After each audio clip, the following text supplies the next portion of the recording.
जय बोले परम पूज्य आचार्य श्री 108 कुमुद चंद जी मुनिराज की।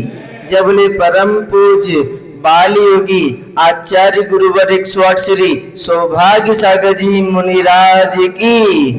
नायति में विराजमान 3 कम 9 कोटि समस्त मुनि महाराजों की। अहिंसा में विश्व धर्म की। आज अपन कल्याण मंदिर स्तुत का 4 नंबर का श्लोक समझेंगे और उसमें रहस्य को समझेंगे कि कुमुद चंदाचार्य महाराज 4 नंबर के श्लोक को कहकर किस तरीके से भगवान की स्तुति कर रहे हैं और किस तरीके से उसमें रहस्य है। तो सबसे पहले अपन उच्चारण कर लेते हैं 4 नंबर का श्लोक, उसके बाद में अपन इसके अर्थ को समझने की कोशिश करेंगे। सभी लोग पेज नंबर 28 पेज नंबर निकालेंगे और 4 नंबर के श्लोक को अपन पाठ करेंगे। 4 नंबर श्लोक का मोक्षयादनुभवन न पीनाति मर्त्यो नूनम गुणान गण्युतुम न तव क्षमेत कल्पान्तिवान पैसा प्रकटोपि यस्मान मियेति केन जलधीर ननुरत्र राशि। यहाँ पर कुमुद चंद आचार्य महाराज ने ये वाला श्लोक प्रारंभ किया तो सबसे पहले शुरुआत इसमें मोह की करी। भगवान की महिमा तो बाद में बताई, पहले मोह के बारे में बताया। क्योंकि जब अपन मंदिर में आते हैं ना, यदि हम मोह में मोहित होते हैं, जब तक अपने भीतर मिथ्यात्व है, कसाय है, तब तक अपन को भगवान के दर्शन नहीं हो पाते, तब तक अपन को भगवान के गुणों के दर्शन नहीं हो पाते। अपन मंदिर में आते यदि मोह अपने पास होता है, मोह से मोहित होते हैं, तो अपन को मूर्ति दिखाई नहीं देती, भगवान दिखाई नहीं देते, मूर्ति दिखाई देती है। मूर्ति दिखाई देती है, भगवान नहीं दिखाई देते, क्योंकि अपन संसार के मोह में फंसे हुए हैं। आप तो सब लोग थोड़े थोड़े संसार के मुंह से निकल गए, संसार के मुंह से निकल गए, तो आप लोगों को तो भगवान दिखाई देते हैं, पर कोई अनजान व्यक्ति यदि आता है ना, तो ऊपर नीचे अपना इधर उधर देख दाख कर चला जाता है, पर भगवान के दर्शन नहीं कर पाता। क्यों? कि वो अभी संसार के ब्रह्म जाल में फंसा हुआ है, उसको ज्ञान ही नहीं है कि भगवान कौन है, गुरु कौन है। तो जो मोहित होता है उसको मूर्ति दिखाई देती है, भगवान दिखाई नहीं देते। मंदिर दिखाई देता है पर मोक्ष मार्ग नहीं दिखाई देता। शास्त्र तो दिखाई देते हैं पर तत्व नहीं दिखाई देते। जब तक मोह में रहता है, आप समझना, मोह 8 कर्म होते हैं, 8 कर्म होते हैं। 8 कर्मों में आचार्यों ने यदि किसी को दुष्ट कर्म कहा है ना, प्रचंड कर्म कहा है, तो 8 कर्मों में मोहिनी कर्म को दुष्ट और प्रचंड की संज्ञा दी है। जब तक अपन मोह से मोहित होते हैं, तब तक अपन मोक्ष मार्ग में आगे नहीं बढ़ पाते। ध्यान रखना, मोह कर संसार में अपन यदि रहते हैं, अपने परिवार से मोह करते हैं, वो मोह नहीं है। केवल हम यदि संसार में रहते हैं, अपने बच्चों से मोह करते हैं, अपने परिवार से मोह करते हैं, वो केवल मोह नहीं है। मोह क्या है? मोह क्या है? अपने शरीर को हम अपना मानते हैं। सबको पता है इस शरीर को छूट जाना है, इस शरीर से हम केवल और केवल जितनी साधना कर सके उतनी अपने लिए फायदा है। नहीं तो ये शरीर एक दिन ऐसा दिन आएगा कि ये शरीर जहां पर पड़ा रह जाएगा और अपन इस शरीर को छोड़कर चले जाएंगे। पर संसारी प्राणी तो शरीर के मोह में लगा रहता है। संसार में केवल परिवार का मोह, रिश्तेदार का मोह, बच्चों का मोह नहीं, शरीर का मोह भी छोड़ना पड़ता है। शरीर के श्रृंगार में लगा रहता है, शरीर को सजाने में लगा रहता है, शरीर के सौंदर्य में लगा रहता है, शरीर के मोह में पड़ा रहता है। और शरीर से यदि मोह नहीं होता तो किसी किसी को धन से मोह हो जाता है। धन में इतना इतना मोहित हो जाता है कि मंदिर को भी छोड़ देता है, भगवान को भी छोड़ देता है, गुरु को भी छोड़ देता है, शास्त्र को भी छोड़ देता है, केवल और केवल धन के अर्जन में, धन कमाने में लगा रहता है। और धन के मोह में नहीं तो कुछ लोग ऐसे होते हैं अहंकार में रहते हैं, क्रोध आदि कसाय में रहते हैं। क्रोध आदि कसाय कहना भी मोह है, क्योंकि अपन मोह की प्रकृति यदि पढ़ेंगे ना तो अनंतानंदी क्रोध मान माया लोभ अपना अप्रत्यक्षान क्रोध मान माया लोभ, प्रत्यक्षान क्रोध मान माया लोभ और संजुलन क्रोध मान माया लोभ। ये 16 कसाय तो मोह में ही आती है। और उसके बाद में 9 कसाय हास रति अरति शोक भय जुगुप्सा स्त्री पुरुष और नपुंसक भेद। ये सब मोहिनी कर्म के भेद हैं। रति कहना, अरति कहना, शोक कहना, भय कहना सब मोह के। अहंकार में अपने आप को महान मानता है, पर अहंकार महान वस्तु नहीं है, अहंकार सबसे निकृष्ट वस्तु है। मोह में इतना फंसा रहता है उसको कुछ दिखाई नहीं देता। जैसे कोई व्यक्ति है अंधेरे में जा रहा था और उसके गले में एक रस्सी आ गई। अंधेरे में जा रहा था, कहीं से पेड़ से गिरकर एक उसके गले में रस्सी गिर पड़ी और रस्सी जैसी गिरी तो वो डरने लगा, कांपने लगा, सोचने लगा कि पेड़ से नीचे मेरे गले में सांप गिर पड़ा। डरने लगा, कांपने लगा, भयभीत होने लगा, परेशान होने लगा। और जैसी डरते डरते आगे बढ़ा तो उसको उजाला दिखाई दिया।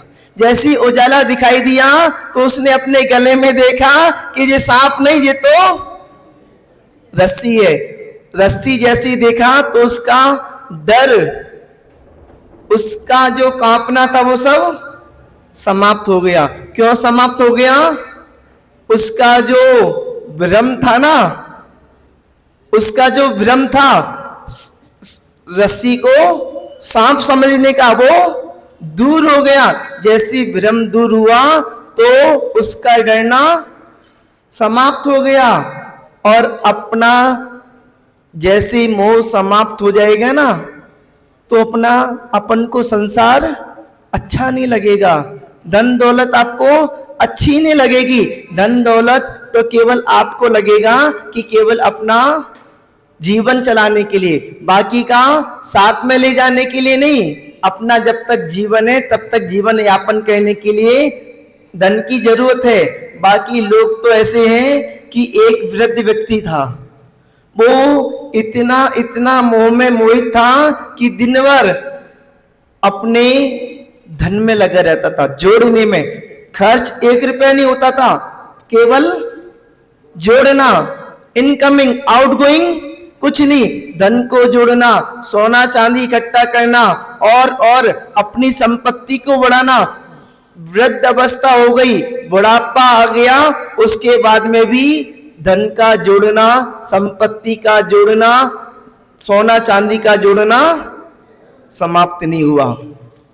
और ज्यादा बूढ़ा हो गया तो उसका मरण हो गया, पर उसका जोड़ना, उसकी जोड़ने की कल्पना थी, उसका जोड़ने का भाव था, उसकी जोड़ने की मानसिकता थी, वो कभी पूरी नहीं हो पाई। पर उसकी मृत्यु हो गई, उसका जीवन पूरा हो गया, पर उसका जोड़ना, उसकी कल्पना पूरी नहीं हो पाई। आप भी संसार में कुछ भी काम करते रहना, पर आपकी कभी भी कल्पना, आपकी मानसिकता पूरी नहीं हो पाएगी, आपकी जिंदगी पूरी हो पाएगी।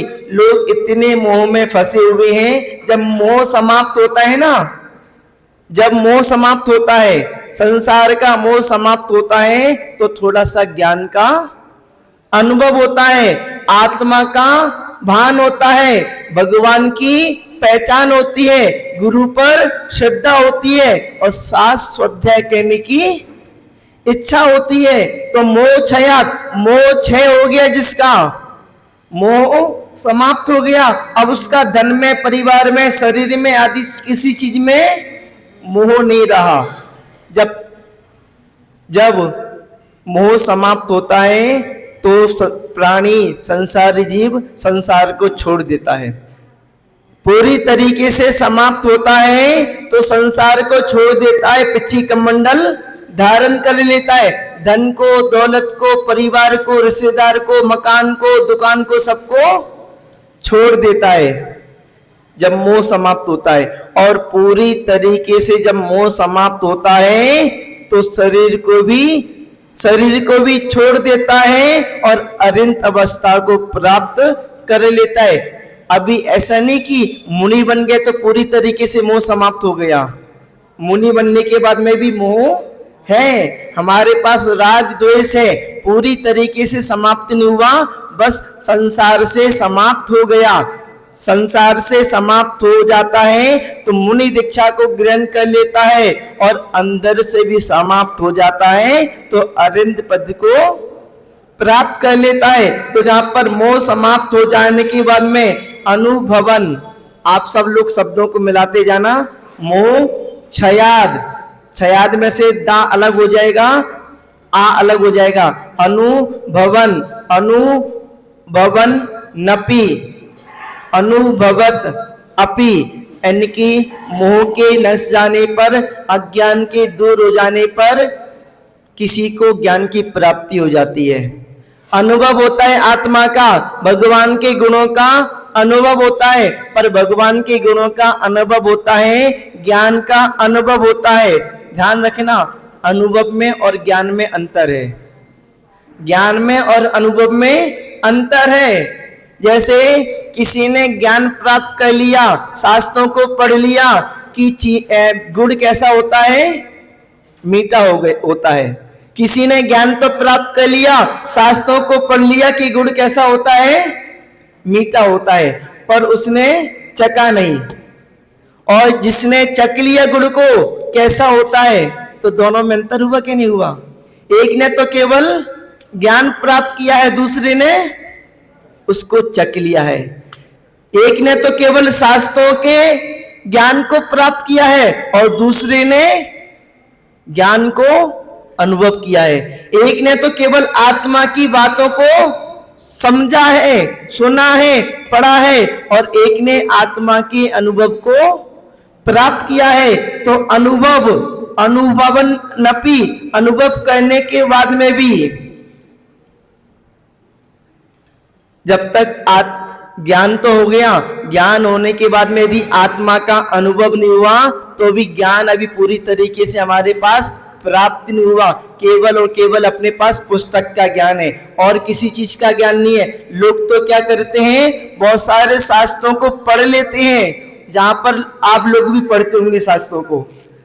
और हम नीति खंड में चतुर्मास कर रहे हैं, तो नीति खंड में एक विशेषता है कि जितने भी लोग यहाँ पर हैं सब विद्वान हैं, सब लोग अच्छे शास्त्रों का अध्ययन करने वाले हैं। आपने शास्त्र तो बहुत पढ़े होंगे, पर शास्त्र का पढ़ने के बाद में लोगों को अभिमान आ जाता है, अहंकार आ जाता है कि मैं ज्ञानी हूं, मैंने इतने शास्त्रों को पढ़ लिया। जबकि शास्त्र पढ़ने के बाद में तो अहंकार समाप्त होना था, पर अहंकार बढ़ गया। हमने तत्ववाद सूत्र पढ़ लिया, समय सार पढ़ लिया, महावीर पुराण पढ़ लिया, पता नहीं कितने कितने शास्त्र पढ़ लिए, पर तत्ववाद सूत्र पढ़ने के बाद में भी तत्ववाद सूत्र व्यवहार में लेकर नहीं आए। और समय सार पढ़ने के बाद में भी समय अभी अपना नहीं आया व्यवहार में। और महावीर पुराण पढ़ने के बाद में भी अपने अंदर क्षमा नहीं आई। तो केवल अपन ने कोरा शास्त्रों को पढ़ा है, पर अभी हमने अपने अंदर अनुभव नहीं किया, तो अपन को अनुभव करना है। उसके बाद में नाथ, मोक्षयात अनुभवन अपि नाथ, यहाँ पर नाथ, यहाँ पर किसी सामान्य व्यक्ति का नाम नहीं नाथ, यहाँ पर तो देवादिदेव समस्त 3 लोक के नाथ की बात चल रही है। कोई राजा होता है ना, तो राजा स्वामी बन जाता है, नाथ यानी कि स्वामी, राजा स्वामी बन जाता है, कई लोगों को जीतता है, कई राजाओं को जीतता है और उनके राज्यों का शासन करता है, उन राजाओं का स्वामी बन जाता है। पर यहाँ पर भगवान बताते हैं कि अपन को संसार के राजाओं का स्वामी नहीं बनना, अपन को यदि बनना है तो अपने क्रोध कसाय को, मान कसाय को, माया कसाय को, लोभ कसाय को जीतकर क्षमा आदि गुणों का स्वामी बनना है। हमको यदि स्वामी बनना है तो अपन को अपनी इंद्रियों का स्वामी बनना है। भगवान किसी सत्ता के स्वामी नहीं है, किसी धन के स्वामी नहीं है। भगवान यदि स्वामी है तो अपने गुणों के स्वामी है, अपने इंद्रियों के स्वामी है। और उसके बाद में मृत्यु लिखा है ना, मृत्यु यानी कि अर्थात मनुष्य। चारों गतियों में यदि कोई श्रेष्ठ गति है तो वह मनुष्य गति है। देव गति श्रेष्ठ नहीं है, तिरंज गति श्रेष्ठ नहीं है, नरक गति तो बिल्कुल ही नहीं है। जो देव गति में जो देव होते हैं ना, वो सुख में गोते खाते रहते हैं, और नारकी होते हैं वो दुख में डूबते रहते हैं, और तिरंज अज्ञान में बना रहता है। केवल और केवल मनुष्य ऐसा है जो मोक्ष को प्राप्त कर सकता है। यदि कोई हीरा है, हीरे पर खूब सारी मिट्टी चढ़ गई है, हीरा समझ में नहीं आ रहा। क्या यदि हीरे पर मिट्टी चढ़ गई है, हीरा समझ में नहीं आ रहा, तो हीरे की कीमत क्या कम हो जाती है? हीरे की कीमत कम हो जाती है। संसारी प्राणी पर मोह की पट्टी चढ़ी हुई है, क्या संसारी प्राणी की कीमत कम हो गई? कम नहीं हो गई। जैसी हीरे के ऊपर से मिट्टी हटेगी, धूल हटेगी, तो हीरा चमकने लगेगा और उसकी भी कीमत अमूल्य हो जाएगी। ऐसे ही संसारी प्राणी का जब मोह हटेगा, और मोह हटने के बाद में मोह हटेगा, उसके बाद में संसारी प्राणी मनुष्य की भी कीमत अमूल्य हो जाएगी। तो जहां पर मनुष्य की कीमत अमूल्य है, अपनी कीमत को समझो और मोह के पर्दे को हटाओ। उसके बाद में आप शब्दों को मिलाते जाना, शब्दों को मिलाते जा रहे हो ना, कहाँ है आपके पास पुस्तक? हाँ, शब्दों को मिलाते जाओ, एक एक शब्द पर अपन अच्छे से समझने की कोशिश करेंगे, और उसके बाद में अंत में पूरे शब्दों को मिलाकर सेंटेंस भी समझेंगे, भगवान की वाणी भी कुमुदचंद आचार्य महाराज की वाणी भी समझेंगे कि कुमुदचंद आचार्य महाराज ने इस श्लोक में क्या कहा। अभी तो इस श्लोक के केवल रहस्य को समझ रहे हैं। नूनम, दूसरे नंबर के चरण में नूनम यानी कि निश्चय है, अनुमान नहीं है, दृढ़ता के साथ में कह रहे हैं, सिद्ध है, सत्य है। नूनम यानी कि निश्चय तरीके से, ऐसे नहीं कि हवा में तीर फेंक के कह रहे हैं, या वैसी कह रहे हैं, निश्चय के साथ में कह रहे हैं। जब मोह हटेगा, मोह हटने के बाद में अपना ज्ञान का अनुभव होगा, गुणों का अनुभव होगा, और गुणों का अनुभव होगा तो मनुष्य का जीवन अमूल्य हो जाएगा। और गुणान गण्यतुम, जब मोह हटेगा ना तो भगवान के गुण दिखाई देने लगेंगे, भगवान के गुणों दिखाई देने लगेंगे। पर दिखाई देने के बाद में भी गुणान, गुणों को गण्यतुम, अपन गणना नहीं कर पाएंगे भगवान के गुणों की। भगवान के गुणों की गणना क्यों नहीं कर सकते? क्योंकि भगवान के पास अनंत गुण होते हैं, और अनंत गुणों को अपन नहीं गिन सकते। अभी आगे उदाहरण आएगा, उदाहरण देंगे, अनंत गुणों को क्यों नहीं गिन सकते, क्या है ऐसा जो अपन नहीं गिन सकते। आपको आचार्य महाराज उदाहरण भी देते हैं अच्छे तरीके से, जिससे अपन को अच्छे से समझ आ जाए। वैसे हम तो कहते हैं, आचार्य महाराज कहते हैं कि आप भगवान के गुणों को गिनना छोड़ दो, भगवान के गुणों को गिनना छोड़ दो, बल्कि भगवान के जो गुण हैं उनके अंश को भी अपने जीवन में धारण कर लो। यदि आपने भगवान के गुणों के अंश को भी अपने जीवन में धारण कर लिया तो आपका कल्याण निश्चित है। आप मंदिर में तो आए, भगवान की भक्ति तो की, पर भगवान के अंदर जो महानता है, दयालुता है, करुणा है, वो आपने बिल्कुल भी धारण नहीं कर पाए। भगवान के अंदर जो निष्प्रयता है, भगवान के अंदर जो क्षमा है, उसको बिल्कुल भी धारण नहीं कर पाए। तो क्या मतलब आपका भगवान की पूजा करने का, क्या मतलब आपका शास्त्र पढ़ने का। तो आप भगवान के गुणों को गिनने की अपेक्षा आप भगवान के गुणों को, भगवान के गुणों की अंश को धारण करने की कोशिश करो। ध्यान रखना, अपने जैन दर्शन में किसी चमत्कार की पूजा नहीं की जाती, किसी चमत्कार की भक्ति नहीं की जाती, किसी चमत्कार की आराधना नहीं की जाती। अपने जैन दर्शन में भी किसी की भक्ति, आराधना, पूजा की जाती है तो वो केवल और केवल गुणों की पूजा की जाती है। जिसके अंदर गुण होते हैं वही पूज होता है, और जिसके अंदर गुण नहीं होते वो पूज नहीं होता। चमत्कार तो संसार में जो जादूगर होते हैं ना, वो भी दिखा देते हैं। देव गति के जो देव होते हैं ना, वो भी चमत्कार दिखा देते हैं। क्या देव गति के देव पूज्य हो जाते हैं? क्या जादूगर पूज्य हो जाता है चमत्कार दिखाकर? अपने यहाँ पर चमत्कार नहीं, गुणों की पूजा की जाती है। अपन भगवान के गुणों को, अंश को धारण करें तो हम भी पूज्यता की ओर बढ़ते चले जाएंगे, हम भी भगवान बन सकेंगे, हम भी भगवान बन जाएंगे, हम भी महान बन जाएंगे। पर ध्यान रखना, भगवान किसी प्रकार के धन से महान नहीं बने, किसी प्रकार की सत्ता से महान नहीं बने, किसी प्रकार की प्रसिद्धि से महान नहीं बने। यदि महान बने हैं तो भगवान अपनी क्षमा से महान बने हैं।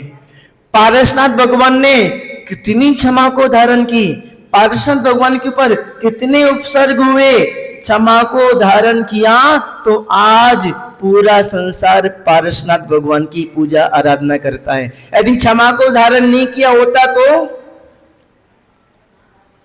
क्षमा को धारण नहीं किया होता तो शायद पारसनाथ भगवान की आज जितनी आराधना पूजा होती है ना, उतनी नहीं होती। कोई धन से नहीं, कोई सत्ता से नहीं, कोई प्रसिद्धि से नहीं। यदि धन की पूजा होती तो रावण के पास तो सोने की लंका थी, कौन रावण की पूजा करता है? यदि सत्ता से पूजा की जाती तो दुर्योधन के पास पूरी सत्ता थी, पांडवों को निकाल दिया था, पूरा सत्ता उसने हड़प ली थी, दुर्योधन की पूजा होने लगती। और यदि प्रसिद्धि की पूजा होती तो सिकंदर को पूरा विश्व जानता है, सिकंदर को पूरा भारत नहीं पूरा विश्व जानता है। पर क्या उनकी पूजा की जाती है? पूजा प्रसिद्धि की, धन की, सत्ता की नहीं, पूजा गुणों की जाती है। अब आगे, अब भगवान मान क्यों बने? भगवान सिंहासन से मान नहीं बने, भगवान सिंहासन के ऊपर बैठे तो इसलिए मान नहीं है। यदि मान लो कोई मुकुट पहना है तो मान नहीं है, और कोई बहुत ज्यादा शक्तिशाली है तो मान नहीं है, बल्कि सिंहासन नहीं, सील से महान बने। भगवान मुकुट से नहीं, समता से महान बने। भगवान शक्ति से नहीं, क्षमा से महान बने। तब क्षमित दुनिया में आप लोग, आपके अंदर सभी प्रकार की क्षमता है, सभी प्रकार की क्षमता है, आप सब कुछ कर सकते हो, पर भगवान के गुण को नहीं गिन सकते। भगवान के गुण और गुरु की भक्ति आप नहीं कर सकते। आप पूरे समुद्र, संसार में समुद्र के जल को इकट्ठा कर लेना, उसकी स्याही बना लेना, और स्याही बनाकर भगवान के गुणों को लिखते जाना, तब भी आप भगवान के गुणों को नहीं लिख सकते। इतने भगवान के गुण होते हैं। तत्व की चर्चा आप नहीं कर सकते। सर्वा सिद्धि के देवों की 33 सागर की आयु होती है। 33 सागर का तक तत्वों की धर्म की चर्चा करते हैं। एक चर्चा को दूसरी बार नहीं करते, उसके बाद में भी पूरी चर्चा नहीं हो पाती, आयु पूरी हो जाती है। तो अपन भगवान के गुणों को ना तो लिख सकते हैं ना कह सकते हैं। अब उसके बाद में तीसरे नंबर के चरण में आएंगे, कल्पांत वांद पैसा।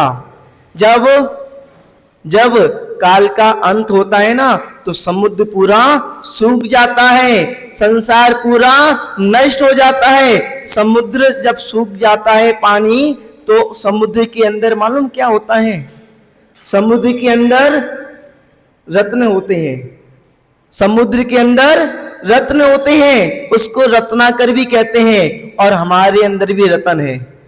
समुद्र के अंदर रत्न होते हैं और हमारे अंदर भी रत्न है। सम्यक दर्शन रूपी अपने अंदर रत्न है।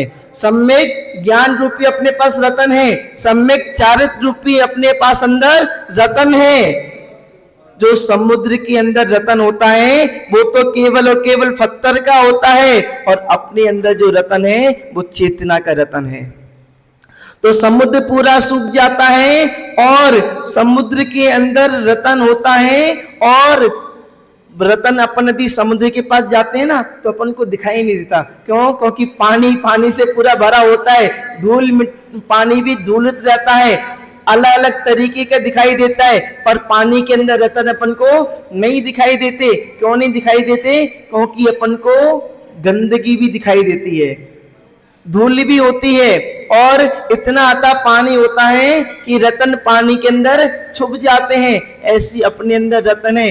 जब तक अपने अंदर मोह अपनी आत्मा मोह में छुपी हुई है, तब तक आपको अपनी आत्मा के रत्न दिखाई नहीं देंगे। और पिकटोपी स्मान, यदि समुद्र का जल पूरा सूख गया और पिकटोपी पिकट हो गया, जिस यस्मान यानी कि जिसके कारण जल के सूख जाने के कारण पिकट हो गए, दिखाई दे रहे हैं, उसके बाद में भी दिखाई देने के बाद में भी रत्न कौन गिन पाएगा? समुद्र सबसे पहले तो कितना गहरा होता है, कितना विशाल होता है, कितना बड़ा होता है। कैसे रत्नों को गिनेंगे अपन समुद्र के? समुद्र का जल पूरा निकल गया और अपन को रत्न दिखाई दे रहे हैं, उसके बाद में समुद्र के रत्न को कैसे गिन पाएंगे? कौन गिन पाएगा? कोई नहीं गिन पाएगा। मियत केन, पूरे गुण तो किसी के द्वारा, मियत केन यानी कि किसके द्वारा?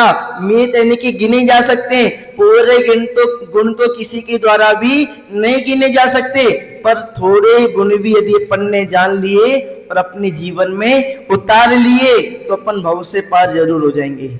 हम भगवान की भक्ति तो करते हैं पर भगवान को जानते नहीं है। भगवान की स्तुति तो करते हैं पर भगवान को पहचानते नहीं है। अपन भगवान के पास तो आते हैं पर भगवान के गुणों को नहीं समझते। तो अपन को भगवान के गुणों को समझना है, भगवान के गुणों की भक्ति करना है। उसके बाद में जलधर ननु रत्न राशि, जलधि यानी कि समुद्र, जलधि यानी कि समुद्र का पर्यायवाची नाम है। समुद्र के अंदर रतन है और भगवान के अंदर गुण है। निश्चय से जल समुद्र के अंदर रतन और भगवान के अंदर गुण। भगवान के गुण किसी को, मोही व्यक्ति को दिखाई नहीं देंगे, और समुद्र के अंदर हम रत्नों को नहीं देख पाएंगे। पर जितना जितना अपन भगवान की भक्ति में उतरते चले जाएंगे, जितना जितना भगवान की भक्ति में डूबते चले जाएंगे, उतने उतने अपन को भगवान के गुण दिखाई देने लगेंगे। और जैसे जैसे गोताखोर समुद्र के अंदर डूबता चला जाएगा, समुद्र के अंदर जाता चला जाएगा, तो उसको भी रत्न दिखाई देने लगेंगे। और अपन यदि भक्ति में नहीं डूबेंगे तो अपन को कुछ दिखाई नहीं देगा। और गोताखोर समुद्र में नहीं डूबेगा तो उसको भी रत्न दिखाई नहीं देंगे। इस तरीके से अपन ने पूरे श्लोक को समझा। अब इसका सटीक तरीके से अर्थ को समझते हैं। मोह क्षयात यानी कि मोह का नाश होने पर, अज्ञान दूर होने पर अनुभवन अपि, ज्ञान का अनुभव करता हुआ भी, मोह का नाश होने पर ज्ञान का अनुभव करता हुआ भी, नाथ हे स्वामी, मर्त्या संसारी प्राणी मनुष्य नूनम निश्चय से गुणान, गुणों की गणितुम, गणना करने के लिए, गिनने के लिए ना नहीं है, तब आपके क्षमित समर्थ। अब इसको अपन ऐसा करते हैं, ऊपर की दो चरण का, दो लाइन का पहले अर्थ समझ लेते हैं, उसके बाद में बात की दो लाइन का अर्थ समझेंगे। आपको इस यानी कि ऐसा ना हो कि सर के ऊपर से निकलने लगे। अभी मुझे ऐसा लगता है कि आपके सर के ऊपर से निकल रहा है। आप, मैंने भी ऐसा नहीं कि मैंने भी श्लोक लिखा हुआ है इस पे डायरी पर, मैं श्लोक देख कर पढ़ रहा हूं। ऐसा नहीं कि मैं बिना देखे बोल रहा हूं, मैं भी देख कर पढ़ रहा हूं, तो आप भी देख कर सुनने का प्रयास करें। तो जहां पर सबसे पहले नाथ, संबोधन शब्द, नाथ, हे स्वामी, हे इंद्रिय जेता, हे गुणों के नाथ, हे गुणों के नाथ, नूनम निश्चय ही, निश्चय से, मोहक्षयात, मोह के क्षय हो जाने पर, अज्ञान दूर हो जाने पर, अनुभवन अपि, ज्ञान का अनुभव करता हुआ भी, मर्त्या संसारी प्राणी, संसारी मनुष्य, संसारी मनुष्य, तब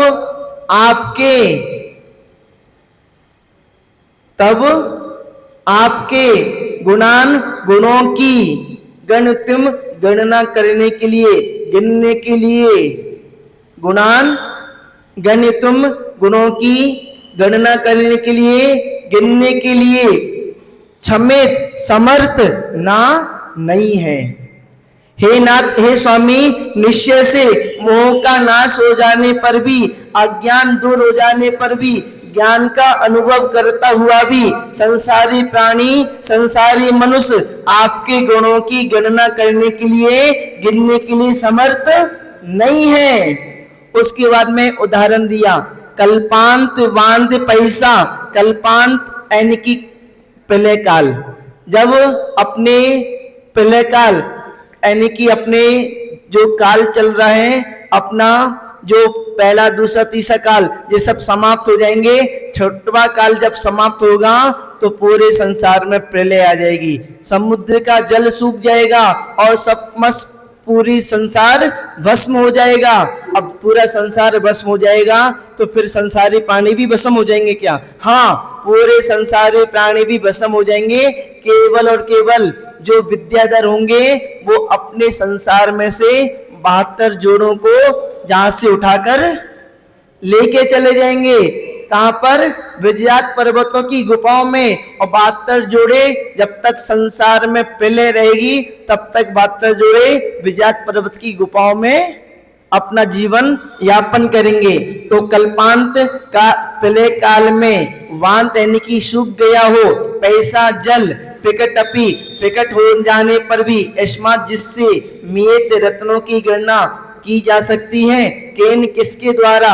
जलधे समुद्र का, ननु आश्चर्य की बात है, निश्चय ही किसी से नहीं, रत्न राशि रत्नों का असीम भंडार। तो अब इसको भी अपन समझते हैं, इस तरीके से समझते हैं। कल्पांत यानी कि प्रलय काल में, प्रलय काल में जलधे समुद्र का, प्रलय कल्पांत आ गया पहले नंबर का शब्द, जलधे यानी कि चौथे नंबर के चरण का बीच का शब्द।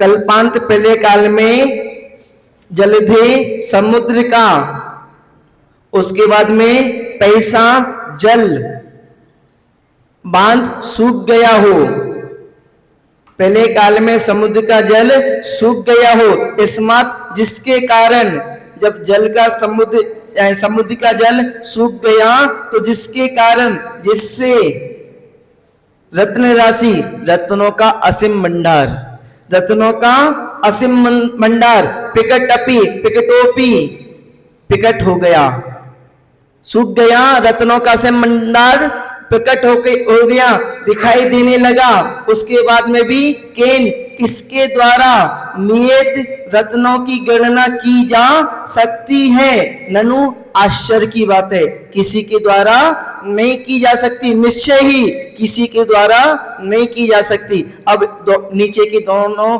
इस चरणों का भी अपन अपना भावार्थ पूरे समझ लेते हैं। प्रलय काल में समुद्र का जल सूख गया हो, जिससे रत्नों का असीम भंडार प्रकट हो जाने पर भी किसके द्वारा रत्नों की गणना की जा सकती है? आश्चर्य है, निश्चय ही किसी के द्वारा रत्नों की गणना नहीं की जा सकती। अब पूरे चारों चरणों का पूरे श्लोक का अर्थ समझ लेते हैं। हे नाथ, हे स्वामी, निश्चय से मोह का नाश हो जाने पर, अज्ञान दूर हो जाने पर, ज्ञान का अनुभव करता हुआ भी संसारी प्राणी, संसारी मनुष्य आपके गुणों की गणना करने के लिए, गिनने के लिए समर्थ नहीं है। जैसे प्रलय काल में समुद्र का जल सूख गया हो, जिससे रत्नों का असीम भंडार प्रकट हो गया हो, प्रकट हो जाने पर भी किसके द्वारा रत्नों की गणना की जा सकती है?